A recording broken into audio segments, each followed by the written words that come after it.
કે સમ્રાટ અશોક છે તેનું હૃદય પરિવર્તન થાય છે. શેના કારણે થાય છે તેનું હૃદય પરિવર્તન? તો કે જે કલિંગ સાથે તેણે યુદ્ધ કર્યું હતું, બરાબર, એ યુદ્ધમાં એનો વિજય થાય છે.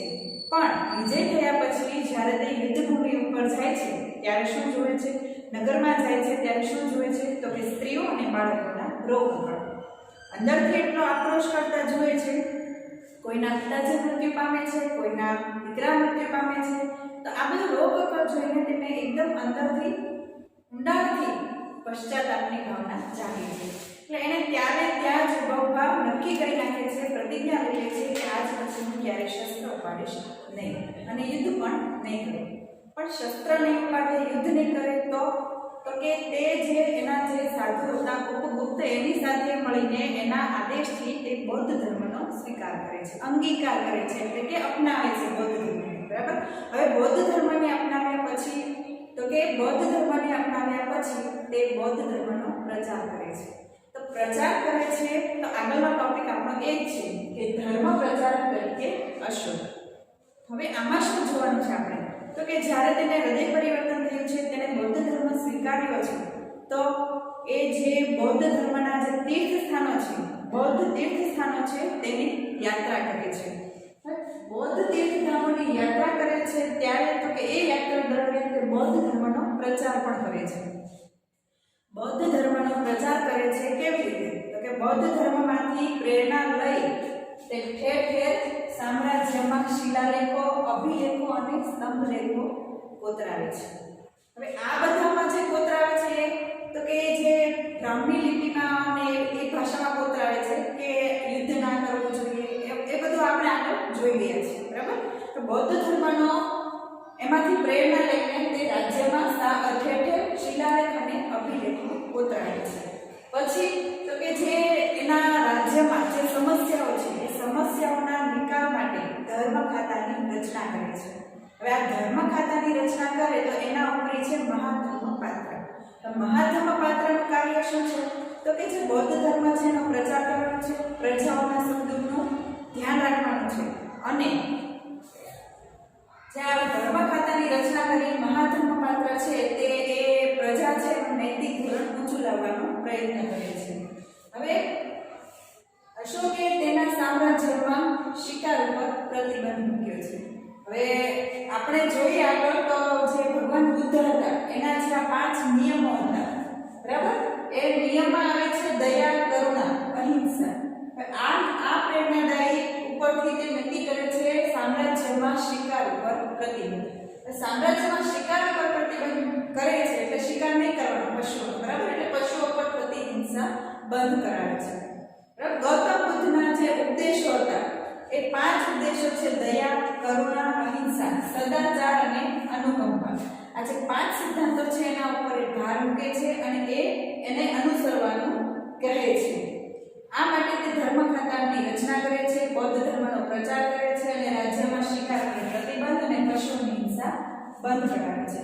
હવે આ ઉપદેશોની એ અનુસરે તો છે જ, પણ સાથે સાથે તે લોક ઉપયોગી વાતો પણ શિલાલેખમાં કોતરાવે છે. હવે આ લોક ઉપયોગી વાતો કઈ કઈ છે તે આપણે એક પછી એક જોવાની છે. તેમાં પહેલી છે કે માતા પિતાની આજ્ઞાનું પાલન કરવાનું છે. તમે ઘરમાં માતા પિતા તમારા સાથે જ હોય છે, બરાબર. હવે એ જે આપણને કહે છે આપણે એનું માનવાનું છે. બીજું છે કે વડીલોનો આદર કરવાનો છે. વડીલો એટલે કે આપણા ઘરમાં આપણાથી જે મોટી ઉંમરના વ્યક્તિ હોય એ આપણા વડીલો. હવે એ જે આજ્ઞા કરે છે એનો આપણે પાલન કરવાનું છે. ત્રીજો છે કે પશુઓનો વધ ન કરવો. એ તો આપણે શીખી ગયા કે પશુઓની હિંસા નથી કરવાની, બરાબર, શિકાર નથી કરવાનો, પશુઓનો વધ નહીં કરવો. એ પણ આપણી જેમ એક જીવત છે એટલે એને પણ મરાય નહીં. હવે પછીનું છે કે બને તેટલો ખર્ચો ઓછો કરવો. ખર્ચ ઓછો કરવો એટલે તો કે આપણે જે જીવન જરૂરિયાતના જે ખર્ચા છે, બરાબર, જે આપણા ફરવા જાઓ છો એમાં ખર્ચો કરો છો, ઘરે ખાવા પીવામાં, નવું બનાવવામાં, બરાબર, એ બધા ખર્ચો તમે ઓછા કરો. એના જે નિયમો, લોક ઉપયોગી જે વાતો છે એમાં એક વાત એવી પણ છે કે બને તેટલો ખર્ચ ઓછો કરવાનો છે. હવે આગળ જોઈએ તો કે ગુરુની સેવા કરવાની છે. ગુરુ એટલે આપણે જેનો આદેશ માનીએ છીએ, આપણે જેની પાસે વિદ્યા મેળવીએ છીએ એ ગુરુ છે. હવે એ ગુરુની આપણે સેવા કરવાની છે, બરાબર. પહેલાના જમાનામાં જે રાજકુમારો હતા એ ગુરુઓ પાસે આશ્રમોમાં વિદ્યા મેળવવા જતા. તેના ઉપરથી કીધું છે કે ગુરુઓની સેવા કરવાની છે. હવે પછીનો છે છઠ્ઠો ટોપિક, તો કે સ્ત્રીઓ અને નોકરો. આપણા ઘરમાં સ્ત્રીઓ છે, મા બહેન છે, બરાબર, સ્ત્રી છે, પત્ની છે, નોકરો છે. તો આ બધાની સાથેનો તમારો વ્યવહાર કેવો હોવો જોઈએ? એકદમ વ્યવસ્થિત. હવે પછીનો ટોપિક છે કે આપણે પ્રેમ અને કરુણા, બરાબર, એનું આપણે કરુણા આપણે અપનાવવાનું છે, બરાબર. સ્ત્રીઓ અને બાળકો, નોકરો બધા સાથે સદાચાર તો રાખવાનો છે, પણ હવે આગળનું છે બ્રાહ્મણોને દાન આપવાનું છે. બ્રાહ્મણો, આપણી ઘરે જે બ્રાહ્મણો આવે છે, બરાબર, એને દાન કરવાનું જ છે આપણે. એવો એ લોક ઉપયોગી વાતો છે, એના ઉપર એ ધ્યાન મૂકે છે કે આપણી ઘરે જે બ્રાહ્મણો આવે છે એને આપણે દાન દક્ષિણા આપવી જોઈએ. પછી છેલ્લું છે કે અન્ય ધર્મ છે, બરાબર, અન્ય ધર્મ છે તો એની નિંદા કરવાની નથી. અન્ય ધર્મને પણ સન્માન આપવાનું છે. આપણે જે ધર્મનો સ્વીકાર કરેલો છે, બરાબર, એની સિવાય બીજા જે ધર્મ છે એને પણ આપણે તેનું સન્માન કરવાનું. આપણે જોવાનું છે કે એને આગળ શું કરવું છે, બરાબર. તો એને આગળ એક કે ઈસવીસન પૂર્વે 251 પાટલીપુત્રમાં મોગલીપુત્ર તિષ્ય નામની ત્રીજી બૌદ્ધ પરિષદ બોલાવી છે. ક્યારે? ઈસવીસન પૂર્વે 251. ક્યાં? પાટલીપુત્રમાં. કઈ પરિષદ? તો કે મોગલીપુત્ર તિષ્ય. શેના માટે હતી આ? તો કે બૌદ્ધ ધર્મ, બરાબર, ત્રીજી બૌદ્ધ પરિષદ બોલાવી. શું કામ બોલાવી હતી? તો કે આ પરિષદ બોલાવવાનો મુખ્ય ઉદ્દેશ શું હતો?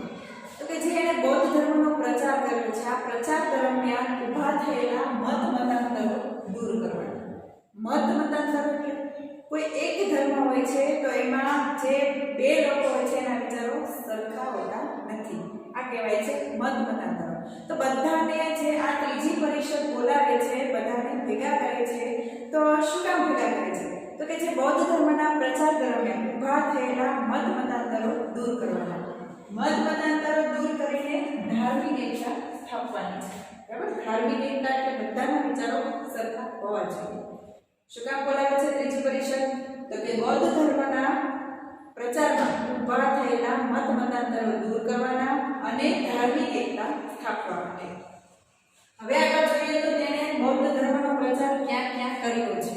તો કે ભારત દેશમાં કાશ્મીર, ગાંધાર, ચોલ, પાંડ્ય અને કેરળ રાજ્યો, બરાબર.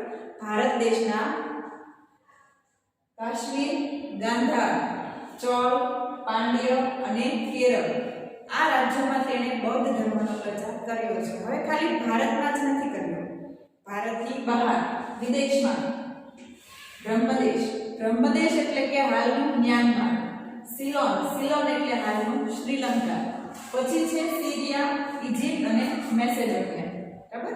આજે ભારત બહારનો વિસ્તાર છે. ભારત દેશની બહારનો વિસ્તાર કયો? તો કે બ્રહ્મદેશ કે હાલનું મ્યાનમાર છે, સિલોન હાલનું શ્રીલંકા છે, સિરિયા, ઇજિપ્ત અને મેસેડોનિયા.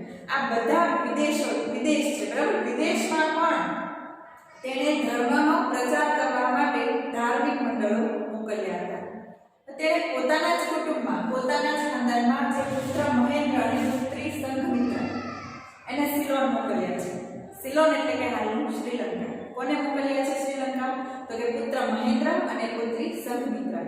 હવે બંનેને સિલોન શું કામ મોકલ્યા છે? તો કે બૌદ્ધ ધર્મનો પ્રચાર કરવા માટે, બરાબર. અને બીજા સાથે બૌદ્ધ ધર્મનો પ્રચાર કરવા માટે તેણે બીજા જે ધાર્મિક મંડળો છે એની સ્થાપના કરી છે, એની રચના કરી છે. અને આ જે બૌદ્ધ ધાર્મિક મંડળો છે તે વિદેશમાં પણ બૌદ્ધ ધર્મનો પ્રચાર કરે છે. વિદેશમાં એટલે કે બ્રહ્મદેશ, સિલોન, સિરિયા, ઇજિપ્ત અને મેસેડોનિયા. જ્યારે ભારતની અંદર કયા કયા સ્થળો? તો કે કાશ્મીર, ગાંધાર, ચોલ, પાંડ્ય અને કેરળ, બરાબર. હવે પોતાનો જે પુત્ર છે મહેન્દ્ર અને પુત્રી સંઘમિત્રા એ બંનેને ક્યાં મોકલે છે? સિલોન. શું કામ મોકલે છે? તો કે બૌદ્ધ ધર્મનો પ્રચાર કરવા માટે. બૌદ્ધ ધર્મનો પ્રચાર કરવા ઉપરાંત તેણે અમુક લોક કલ્યાણના કાર્યો પણ કર્યા છે. હવે આ કાર્યો કયા છે? તો કે માનવ અને પશુઓની સારવાર અર્થે વ્યવસ્થા કરી છે. માનવ અને પશુઓની સારવાર અર્થે હવે આપણે અત્યારે કેવું હોય છે કે રોડ ઉપર એક્સિડન્ટ થાય છે તો ત્યાં ટોલ ફ્રી નંબર લખેલા હોય છે, બરાબર. એમ્બ્યુલન્સના નંબર લખેલા હોય છે. આ કેવી વ્યવસ્થા છે? તો કે જે એક્સિડન્ટ થયું છે તેમાં કોઈ મૃત્યુ પામે મળી રહે છે, બરાબર. આવી ઘણી બધી સારવાર આવે છે. એમાં એને પણ એવા લોક કલ્યાણના કાર્યો કર્યા હતા કે માનવ અને પશુઓની સારવારની વ્યવસ્થા કરી હતી. બીજું, કુવા ખોદાવ્યા હતા, રસ્તાઓ બનાવ્યા હતા, વૃક્ષો રોપાવ્યા હતા અને વિશ્રામ ગૃહોની વ્યવસ્થા કરી હતી. કુવા બનાવવા, પાણીની જે અછત છે પૂરી કરવા માટે આપણે કુવા ખોદાવીએ છીએ. પહેલા સરોવર, તળાવો, નદી, સરોવર ને તળાવ બંધાવતા હતા, બરાબર. સાથે કુવા પણ ખોદાવતા પાણીની અછત દૂર કરવા માટે. રસ્તાઓ બનાવવા, વૃક્ષો રોપાવવા અને વિશ્રામ ગૃહોની રચના કરવાની છે. વિશ્રામ ગૃહ એટલે કોઈ જે બહારના દેશમાંથી આપણા દેશમાં આવે છે તો તેને જે વિશ્રામનું સ્થળ એટલે કે રોકાવા માટેનું સ્થળ એ વિશ્રામ ગૃહ કહેવાય છે, બરાબર. હવે જે ધર્મનો પ્રચાર કર્યો ઉપરાંત તેણે લોક ઉપયોગી કાર્યો પણ કર્યા છે. કેવા? લોકોના કલ્યાણ થાય તેવા કાર્યો. કેવા? તો કે માનવ અને પશુઓની સારવાર અર્થે વ્યવસ્થા કરી છે, કુવા ખોદાવે છે, રસ્તાઓ બનાવડાવે છે, વૃક્ષો રોપાવે છે અને વિશ્રામ ગૃહોનું નિર્માણ કરે છે. આ હતી અશોકની બધી લોક કલ્યાણ, પ્રજા કલ્યાણની વાતો. સાથે સાથે હવે આપણે જોઈએ કે જે સમ્રાટ અશોક હતા તેણે પોતાના સામ્રાજ્યનો વિસ્તાર કરવા માટે ગાદી ઉપર બેઠા પછી વિસ્તાર કરવા માટે અનેક ખટપટો કરી છે, બરાબર. ગાદી ઉપર બેસવા માટે. પછી શું થયું તો કે જે કલિંગ છે તેને મગધનો ભાગ બનાવવો હતો. કલિંગના રાજા ના પાડે છે તો તેની સાથે યુદ્ધ કરે છે. હવે કલિંગનું યુદ્ધ થાય છે ત્યારબાદ તેનું એકદમ હૃદય પરિવર્તન થાય છે. શું કામ? તો કે જે કલિંગના યુદ્ધ પછી જે કુંવારી થઈ છે, કુંવારી એટલે કે જે લોહી, બરાબર, મૃત્યુ થયા છે લોકોના, કેટલા મૃત્યુ થયા છે લોકોના એ બધું જોયું. સ્ત્રીઓ અને બાળકોના રોગકળ જોયા. ત્યાર પછી તેનું એકદમ હૃદય પરિવર્તન થાય છે. અને આ હૃદય પરિવર્તનને કારણે તે નક્કી કરે છે કે આજ પછી શસ્ત્ર નહીં ઉપાડવું અને કોઈ દિવસ યુદ્ધ નહીં કરવું, બરાબર. અને બૌદ્ધ ધર્મનો પ્રચાર કરે છે. બૌદ્ધ ધર્મ અંગીકાર કરે છે, બૌદ્ધ ધર્મનો પ્રચાર કરે છે, બરાબર. હવે તો ગાદી મેળવવા માટે કેટલી ખટપટો કરે છે અને ગાદી મેળવે પણ છે. પછી કલિંગના યુદ્ધ પર ચડાઈ કરે છે અને ત્યારબાદ તેનું હૃદય પરિવર્તન થાય છે, બરાબર. હવે તો કે જે હૃદય પરિવર્તન થાય છે પછી તે બૌદ્ધ ધર્મનો સ્વીકાર કરે છે. આ બૌદ્ધ ધર્મનો સ્વીકાર કરી, અંગીકાર કરી તે જે બૌદ્ધ ધર્મના પ્રચાર માટે જે ધર્મ મંડળોની રચના કરી હતી, આ જે ધર્મ મંડળો છે તે વિદેશમાં જાય છે અને ત્યાં આપણી ભારતીય સંસ્કૃતિ, પરંપરા, બરાબર, એની જે સુવાસ ફેલાવે છે. સુવાસ ફેલાવે એટલે કે ભારતીય પરંપરા વિશે ત્યાં લોકોને જાગૃત કરે છે, બરાબર. ભારતની સંસ્કૃતિ વિશે જાગૃત કરે છે. હવે તેના જે આવા કાર્યો છે એના જ લીધે ઇતિહાસમાં તેને મહાન રાજવી તરીકે ઓળખવામાં આવે છે. કેવા કાર્યો? તો કે લોક કલ્યાણના કાર્યો, પશુઓને માનવોની સારવાર અર્થે વ્યવસ્થા કરવાની, કુવા ખોદાવવા, રસ્તા બનાવડાવવા, વૃક્ષો રોપાવવા અને વિશ્રામ ગૃહો બનાવવાના. ત્યારબાદ તો કે જે ભારતમાં જે ધર્મ પ્રચાર મંડળો તેને બનાવ્યા હતા તેઓએ વિદેશમાં જઈને ભારતીય સંસ્કૃતિની સુવાસ ફેલાવી છે. સાથે સાથે આ જે આવા કાર્યો કર્યા છે તેને અશોક તેના જ લીધે તેને ઇતિહાસમાં મહાન રાજવી તરીકે ઓળખવામાં આવે છે. હવે આ મહાન રાજવી તરીકે ઓળખવામાં આવે છે પછી તેનું મૃત્યુ એનું ક્યારે થાય છે તો કે ઈસવીસન પૂર્વે 232 માં. ઈસવીસન પૂર્વે 232 માં તેનું મૃત્યુ થાય છે અને અહીં સુધી તેણે કુલ 36 વર્ષ સુધી શાસન કર્યું છે, બરાબર. આ 36 વર્ષ સુધી શાસન કર્યા પછી આપણે શું જોવાનું છે તો કે મૌર્ય યુગનું કુશળ અને આગળ જોઈ ગયા કે ધર્મ પ્રચારક તરીકે અશોક કેવો હતો, બરાબર. હવે નેક્સ્ટ ટોપિક છે મૌર્ય યુગનું વહીવટી તંત્ર. હવે વિશાળ મૌર્ય યુગની સ્થાપના તો કરી, બરાબર, મગધનો વિસ્તાર પણ કર્યો, પણ તેને ચલાવવા માટે જે વહીવટી તંત્ર એનું નિર્માણ તો કે અશોકે કર્યું છે. મૌર્ય સામ્રાજ્ય, સંપૂર્ણ મૌર્ય સામ્રાજ્ય એને સુવ્યવસ્થિત ચલાવવા માટે તેના વિભાગો પાડ્યા અને સુવ્યવસ્થિત વહીવટ કોણે કરાવ્યો તો કે જે ચંદ્રગુપ્તના મુખ્યમંત્રી છે, મુખ્યમંત્રી અને પ્રખર રાજનીતિજ્ઞ કોણ તો કે ચાણક્ય, કૌટિલ્ય અથવા વિષ્ણુગુપ્ત, આપણે ત્રણ નામો તરીકે ઓળખીએ છીએ, બરાબર. જે મૌર્ય સામ્રાજ્ય છે એની જે સ્થાપના થઈ છે, મૌર્ય સામ્રાજ્યની સ્થાપના પછી આ મૌર્ય સામ્રાજ્યને ચલાવવા માટેનું કુશળ વહીવટી તંત્ર કોણે નિર્માણ કર્યું તો કે ચંદ્રગુપ્તના મુખ્યમંત્રી અને પ્રખર રાજનીતિજ્ઞ ચાણક્ય અથવા કૌટિલ્ય અથવા વિષ્ણુગુપ્ત, બરાબર, એણે કર્યું છે. હવે આ જે વહીવટી તંત્ર છે એ તંત્રના એમાં અ છે કેન્દ્રીય વહીવટી તંત્ર, બ છે પ્રાંતીય વહીવટી તંત્ર અને ક છે પ્રાદેશિક અથવા સ્થાનિક વહીવટી તંત્ર. હવે ત્રણેય વહીવટી તંત્રો આપણે વારાફરતી જોવાના છે. એમાં સૌથી પહેલું જોવાનું છે કેન્દ્રીય વહીવટી તંત્ર. હવે કેન્દ્રીય વહીવટી તંત્ર તો આપણે એના નામમાં જ રહેલું છે કે સમ્રાટ છે તે કેન્દ્ર સ્થાને હતો. બરાબર, કેન્દ્ર સ્થાન એટલે કે તમારા રાજ્યમાં ગમે તે પણ કાર્ય થાય છે તે રાજાની આજ્ઞાના વગર થતું નહીં, એની આજ્ઞા લેવી પડતી. બરાબર, તો સમ્રાટ છે તે કેન્દ્ર સ્થાને હતો અને આ જે પદ છે સમ્રાટ એ કેવું હતું? વંશ પરંપરાગત. વંશ પરંપરાગતનો મતલબ કે જ્યારે આજે જે રાજા રાજ્ય કરે છે તો આવતીકાલે તેના મૃત્યુ પછી એના પુત્રને ગાદી મળે. બરાબર, એની મૃત્યુ થાય તો એના પુત્રને ગાદી મળે. આ વંશ પરંપરાગત કહેવાય. બરાબર, પેઢી દર પેઢી આ પદ ચાલ્યા રાખે છે. સમ્રાટ કેન્દ્ર સ્થાને અને પદ કેવું હતું? વંશ પરંપરાગત.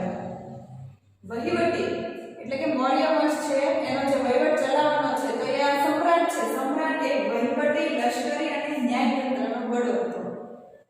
રાજ્યનો ગમે તે પણ વહીવટ છે ગમે તે બાબતે સમ્રાટને આજ્ઞા વગર થાય નહીં. લશ્કરી એટલે કે જે તેનું સૈન્ય છે, બરાબર, એની આજ્ઞા વગર કોઈ સૈન્યનું કામ પણ થાય નહીં.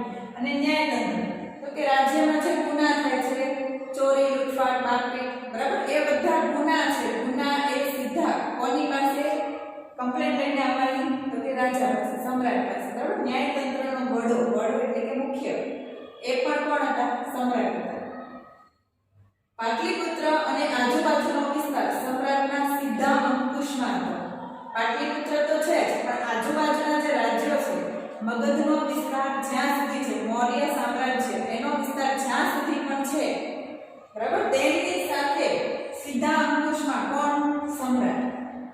એટલે કે આજુબાજુનો વિસ્તાર કોણ? એમાં જે ગુના થાય છે કે લશ્કર માટેનું કામ છે કે વહીવટ કઈ છે તો પણ એ બધું સીધા કોના અંકુશમાં? સમ્રાટના. મંત્રી અને ઉચ્ચ અધિકારીની મદદથી શાસન ચલાવવું છે. બરાબર, મૌર્ય સામ્રાજ્યનું શાસન કોની મદદથી ચાલતું? તો કે જે સમ્રાટના મંત્રી અને ઉચ્ચ અધિકારીઓની મદદથી શાસન ચાલે છે. હવે જે એના મુખ્યમંત્રી છે ચાણક્ય. હવે આ ચાણક્યએ શાસન માટેના કુલ 18 ખાતાઓ દર્શાવ્યા છે. હવે જે આ 18 ખાતા છે તે તમે પાઠ્યપુસ્તકમાં જોશો તો આ પ્રમાણે જોવા મળે છે. હવે જે પહેલું ખાતું છે તે છે ખેતી વિભાગ. હવે ખેતી વિભાગ છે, ખેતી વિભાગના મુખ્ય તેને કહેવાય છે સીતાધ્યક્ષ. બરાબર, હવે સીતાધ્યક્ષ પછી બીજું ખાતું છે લશ્કર ખાતું. હવે લશ્કર ખાતાના જે ઉપરાધિકારી છે એને કહેવાય છે સેનાની. બરાબર, ઉપરી એટલે કે લશ્કરનો મુખ્ય એને કહેવાય છે સેનાની. અને ખેતી વિભાગમાં મુખ્ય હોય એને શું કહેવાય? તો કે સીતાધ્યક્ષ. બરાબર, તો ત્રીજું ખાતું છે ન્યાયતંત્ર. ન્યાયતંત્રના ખાતામાં જે મુખ્ય હોય એ મુખ્ય ન્યાયાધીશ તરીકે ઓળખાય છે. બરાબર, ન્યાયતંત્રમાં જેનો મેઇન કે મુખ્ય છે એને પ્રદેશત્રી અથવા તો મુખ્ય ન્યાયાધીશ તરીકે ઓળખાય છે. હવે પછીનું ખાતું છે વ્યાપાર ખાતું. કયું? વ્યાપાર.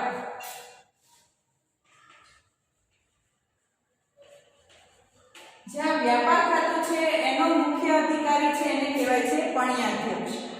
બરાબર, વેપાર ખાતું છે એના મુખ્ય અધિકારી પણ્યાધ્યક્ષ. પછી છે દફતર ખાતું. દફતર ખાતું તો એનો જે ઉપરી છે એને કહેવાય છે મહાઅક્ષપટલ. દફતર ખાતું એટલે કે ઓફિસ જેવું ખાતું. એટલે દફતર ખાતાનું છે તે મહાઅક્ષપટલ. અને છેલ્લું જે છઠ્ઠું ખાતું આપ્યું છે તે છે મુદ્રા ખાતું. મુદ્રા એટલે કે પાસપોર્ટ. મુદ્રા આપણે કેમ વિદેશમાં જવા માટે પાસપોર્ટની વ્યવસ્થા હોય છે, બરાબર, તેની ઓફિસે જવું પડે છે, ખાતે જવું પડે છે, તો ત્યાં પણ તે સમયમાં પણ એક ખાતું હતું મુદ્રા ખાતું. અને એના જે મુખ્ય અધિકારી હતા એને કહેવાય છે મુદ્રાધ્યક્ષ. બરાબર, મુખ્ય અધિકારી એને કહેવાય છે મુદ્રાધ્યક્ષ. તો આ હતું આપણું કેન્દ્રીય વહીવટી તંત્ર. કેન્દ્રીય વહીવટી તંત્રમાં આપણે શું યાદ રાખવાનું છે? તો કે કેન્દ્રીય વહીવટી તંત્રમાં કેન્દ્ર સ્થાને સમ્રાટ હતા. તેનું વંશ પરંપરાગત તેનું પદ હતું. પછી તો કે તે લશ્કરી વહીવટી, લશ્કરી અને ન્યાયતંત્રનો વડો હતો. આગળ તો કે પાટલીપુત્ર અને તેની આજુબાજુનો વિસ્તાર સીધા અંકુશ હેઠળ હતો. મંત્રી અને ઉચ્ચ અધિકારીઓની મદદથી તે શાસન કરતો. અને ચાણક્યએ કુલ 18 ખાતા, જેમાંના 6 ખાતા આપણે જોયા. બરાબર, એવા કેટલા ખાતા હતા? 18 ખાતા.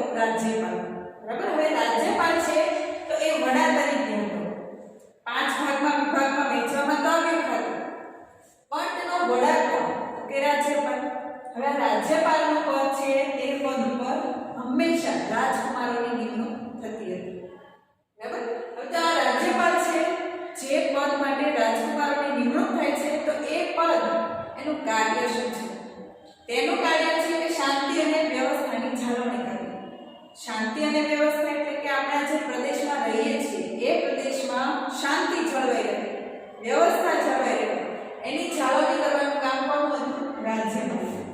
જે કોણ હતું? રાજકુમાર.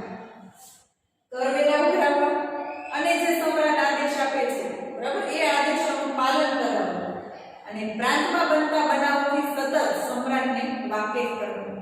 એટલે કે જે પ્રદેશમાં ગુના થાય છે, ચોરી થાય છે, લૂંટફાટ, બરાબર, મારપીટ, તો બધા જે ગુનાઓ થાય છે એનાથી સમ્રાટને સતત વાકેફ કરવાનો છે. એટલે કે સતત કહેતું રહેવાનું છે કે ભાઈ આજે આ વિસ્તારમાં આવું બન્યું છે, આ ઘટના બની છે. આ છે પ્રાંતીય વહીવટીતંત્ર. ફરીથી જોઈએ કે વિશાળ સામ્રાજ્યને સરળતાથી ચલાવવા માટે તેમાં 5 ભાગો પાડવામાં આવે છે. પાંચેય ભાગના વડા તરીકે રાજ્યપાલને નીમવામાં આવે છે. હવે રાજ્યપાલનું પદ છે તે હંમેશા તે પદ ઉપર રાજકુમારોની નિમણૂક થાય છે. હવે એમનું કાર્ય શું છે? કાર્ય એવું છે કે શાંતિ અને વ્યવસ્થાની જાળવણી કરવાની છે પ્રદેશમાં કે રાજ્યમાં, કરવેરા ઉઘરાવવાના છે, રાજાના આદેશોનું પાલન કરાવવાનું છે અને તે રાજ્યમાં ગમે તે ઘટના બની હોય એ ઘટનાઓથી સતત રાજાને વાકેફ રાખવાનું છે. કેન્દ્રીય વહીવટીતંત્ર જોયું, પ્રાંતીય વહીવટીતંત્ર જોયું. હવે જોઈએ છે પ્રાદેશિક વહીવટીતંત્ર અથવા તો સ્થાનિક વહીવટીતંત્ર. હવે સરળતાથી એને ચલાવવા માટે કોઈ પણ પ્રાંત, કોઈ પણ પ્રદેશ, બરાબર, એને સરળતાથી ચલાવવા માટે તેને બે ભાગમાં વહેંચવાનું છે. આમાં સરળતા ખાતર આ મૌર્ય વંશનું વહીવટી સામ્રાજ્ય સરળતા ખાતર ચલાવવા માટે કોઈ પણ પ્રાંતને આહાર એટલે શું? જિલ્લો. તમે જિલ્લા શબ્દથી તો તમને પરિચિત છો જ, બરાબર, જિલ્લો. તે સમયે કહેવાતું હતું આહાર. બરાબર, સરળતા માટે કોઈ પણ પ્રાંતને આહાર એટલે કે જિલ્લો અથવા સ્થાનીય એમાં બનાવવામાં, બરાબર, જિલ્લો અથવા તો સ્થાનીય કહેવામાં આવતું. અને આહાર, તો જે આ આહાર છે કોઈ પણ પ્રાંતને આહાર તરીકે ઓળખવામાં આવતો, પણ જે આ આહાર છે આહારને પ્રદેશમાં વહેંચવામાં આવતો. બરાબર, પ્રદેશ એટલે સંગ્રહણ અથવા તો તાલુકા. કોઈ પણ પ્રાંતને આહાર અને આહારને પ્રદેશ એમાં વહેંચવામાં આવે. બરાબર, હવે આહાર છે તેનો જે ઉપરી છે, આહારના ઉપરીને રાજુક તરીકે ઓળખવામાં આવતો. રાજુક એટલે કે આહારપતિ અથવા તો સ્થાની. બરાબર, આહાર છે એનો ઉપરી એ રાજુક કહેવાતો હતો. રાજુકનો મતલબ છે કે આહારપતિ અથવા સ્થાની. અને પ્રદેશ છે એનો ઉપરી પ્રાદેશિક કહેવાતો અથવા તો ગોપ કહેવાતો. પ્રાદેશિક વહીવટી તંત્રમાં આપણે જોવાનું છે કે સરળતા ખાતર કોઈ પણ પ્રાંતને આહારમાં વહેંચવામાં આવતા. આહાર એટલે કે જિલ્લા, અને જે આહાર છે એને પ્રદેશમાં વહેંચવામાં આવતા. પ્રદેશમાં એટલે કે તાલુકામાં. હવે જે આહાર છે એનો ઉપરી રાજુક કહેવાતો અને પ્રદેશ છે એનો ઉપરી કહેવાતો પ્રાદેશિક. હવે આ જે છે વહીવટી તંત્ર એમાં નાનામાં નાનો એકમ હતો ગ્રામ. ગ્રામ એટલે કે ગામ. આપણે અત્યારે ગામ તરીકે ઓળખીએ. બરાબર, જે આ જે વહીવટી તંત્ર છે એમાં નાનામાં નાનો એકમ હતો ગ્રામ. ગ્રામનો ઉપરી કહેવાતો ગ્રામણ. બરાબર, હવે જે નાનામાં નાનો ગ્રામ અને ગ્રામનો ઉપરી છે ગ્રામણ, તો વહીવટ કેમ ચલાવે? તો કે છે ચૂંટાયેલા સભ્યો. ચૂંટાયેલા કે ગામના જે ચૂંટાયેલા સભ્યો છે તેની મદદથી આ ગ્રામણી છે તે ગામનો વહીવટ કરતો. અત્યારે આપણે જે ગામનો વહીવટ કરે છે એને આપણે કયા નામે ઓળખીએ છીએ? સરપંચ. બરાબર, તો તે સમયે જે ગ્રામનો વહીવટ કરતો હતો ગ્રામ, તો એનો ઉપરી હતો ગ્રામણી. તો આ હતા 3 વહીવટી તંત્રના ભાગ. કયા? કેન્દ્રીય વહીવટી તંત્ર, પ્રાંતીય વહીવટી તંત્ર અને પ્રાદેશિક વહીવટી તંત્ર. હવે ત્રણેયમાં ફરક શું છે? કેન્દ્રીય વહીવટી તંત્રમાં સમ્રાટ કેન્દ્ર સ્થાને, પ્રાંતીય વહીવટી તંત્રમાં રાજકુમારો કેન્દ્ર સ્થાને અને પ્રાદેશિક વહીવટી તંત્રમાં આ જે ગ્રામીણ છે, બરાબર, એ સ્થાનિક લોકો છે એ કેન્દ્ર સ્થાને. લોકો દ્વારા ચૂંટાયેલા સભ્યો કેન્દ્ર સ્થાને હતા. આ હતું એમનું કુશળ વહીવટી તંત્ર. હવે આ વહીવટી તંત્ર તો આપણે જોયું. અત્યાર સુધી આપણે જોયેલા ટોપિક બરાબર, ધર્મ પ્રચારક તરીકે અશોક, આ કુશળ વહીવટી તંત્ર. હવે આગળનો ટોપિક હતો કે જે આ મૌર્ય વંશ હતો એ ક્યાં સુધી ચાલ્યો, કેટલા રાજાઓએ રાજ્ય કર્યું અને ક્યારે મૌર્ય વંશનું પતન થયું. બરાબર, તો હવે આપણે જોવાનું છે કે સમ્રાટ અશોકના ઉત્તરાધિકારી, સમ્રાટ અશોકના ઉત્તરાધિકારી અને મૌર્ય વંશનું પતન.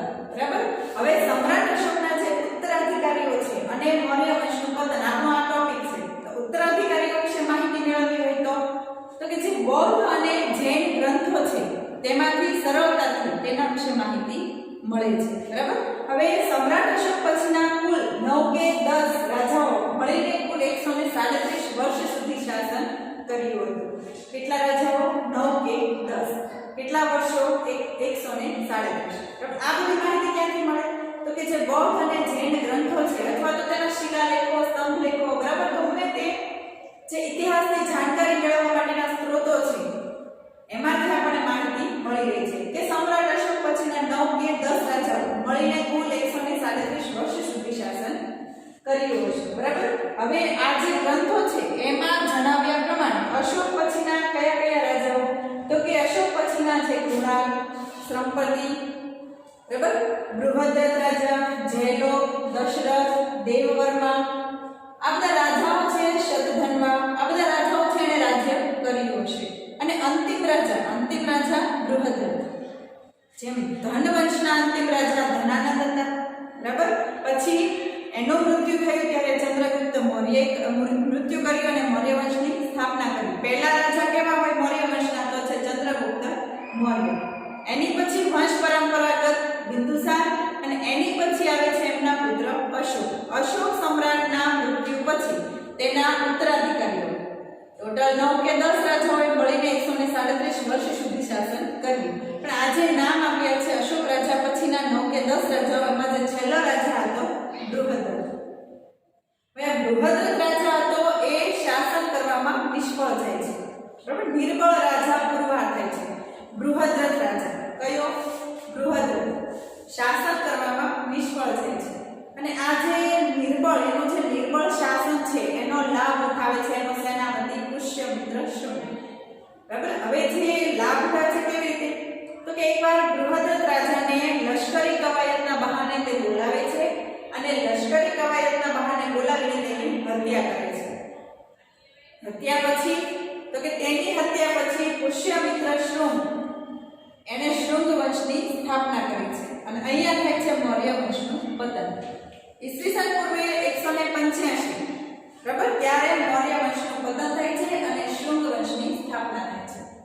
કોના દ્વારા, કોના લીધે? તો કે જે છેલ્લો રાજા બૃહદ્રથ હતો તે શાસનમાં નિર્બળ પુરવાર થાય છે. તેની આ નિર્બળ શાસનનો લાભ લઈને તેના સેનાપતિ પુષ્યમિત્ર શુંગ, હવે આ શુંગે એકવાર તેને લશ્કરી કવાયતના બહાને બોલાવે છે અને તેની હત્યા કરે છે.